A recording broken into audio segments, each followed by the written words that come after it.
The Cap That Mother Made. This is another book of mine when I was a little girl. It was 35 cents. It has been well loved. It was created at the National College of Education in Evanston, Illinois. It's a Swedish fairy tale, retold by Alice O'Grady and Frances Throop, illustrated by Esther Friend. It's a nice name, isn't it, Esther Friend? Okay. I can remember the pictures like I looked at it yesterday. Once upon a time, there was a little boy called Anders who had a new cap. And a prettier cap you never could see. Mother herself had knit it, and nobody could make anything quite as nice as Mother could. It was red and green and yellow with a blue tassel on top. Anders pulled the cap down over his ears and showed it to his brothers and sisters. They thought he looked very handsome. Then he put his hands in his pockets and said, "I'm going for a walk so everyone can see my new cap." These pages are very brittle. Brittle is dry and easy to break. The first person he met was a farmer walking beside his horse pulling a wagon of hay. He gaped and gazed at Anders' cap and could not keep from fingering the blue tassel. "Let's swap caps," he said, "and I will even give you my jackknife." Now, this knife was a splendid one, and Anders knew that one is almost a man as soon as he has a jackknife. But still, he did not come up to the new cap that Mother made. "Oh, no, I could not do that," he said, and with a nod to the farmer, he went on. Soon after this, Anders met an old lady who curtsied until her skirts looked like a balloon. She said that he was so fine that he might go to the king's ball. "Yes, why not?" thought Anders. "Seeing that I am so fine, I may as well go and visit the king."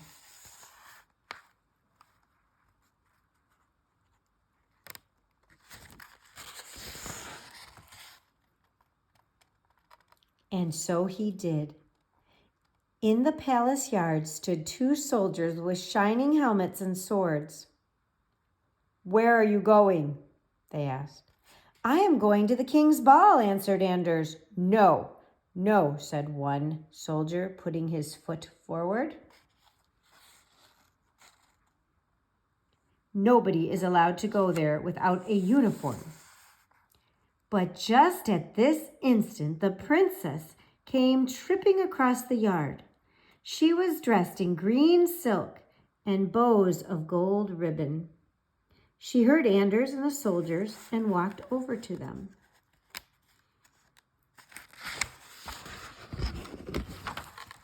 Whoopsies.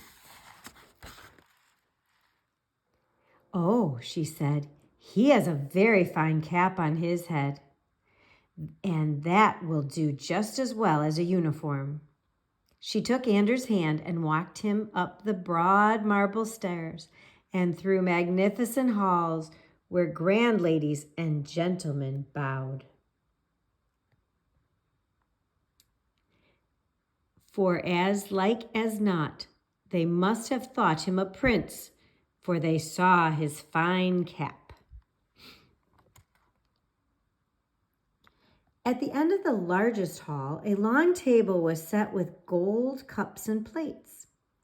There were tarts and cakes on huge silver platters. The princess sat down under a flowered canopy.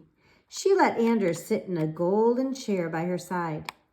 "But you must not eat with your cap on your head," she said, and was going to take it off.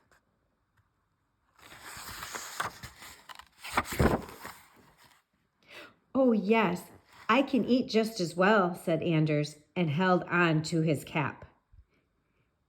If she should take it away, he was not certain that he would get it back again. Give it to me, said the princess, and I will give you a kiss. The princess was certainly beautiful, but he could not part with the cap that Mother made. He only shook his head. The princess filled his pockets with cakes and put her own jeweled necklace around his neck and bent down and kissed him.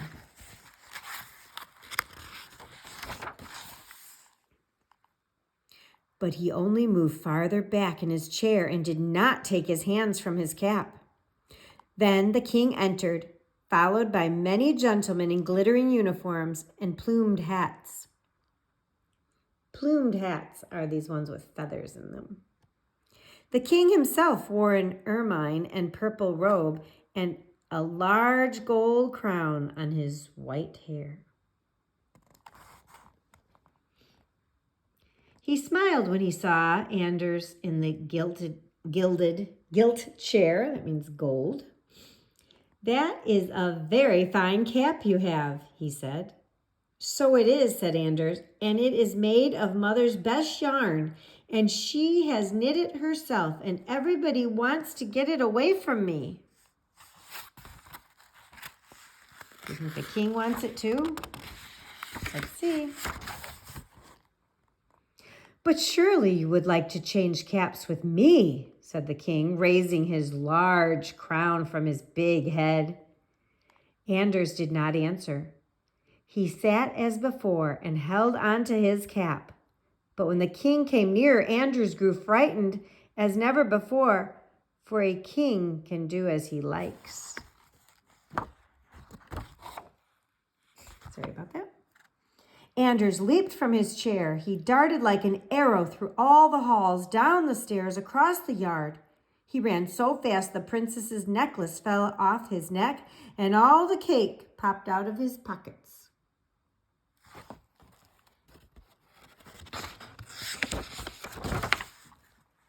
But he had his cap.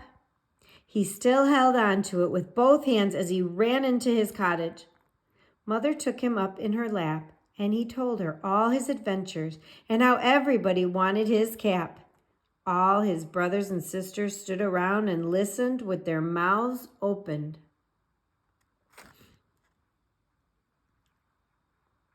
When his big brother heard that he had refused to give his cap for the king's golden crown, he said that Anders was stupid. Just think what splendid things one might get in exchange for the crown, and Anders could have had a still finer cap.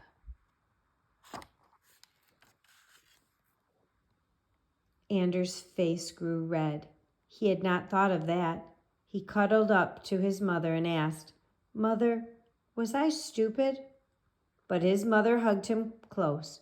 "No, my little son," she said. "If you were dressed in silk and gold from top to toe, you could not look any nicer than in your little red cap." Then Anders felt brave again. He knew well enough that the cap that Mother made was the best cap in the world. What a sweet story. And we heard the brother called him a name that we don't want to call people, do we? So let's not think about that, but let's think about how much he loved what his mom gave him.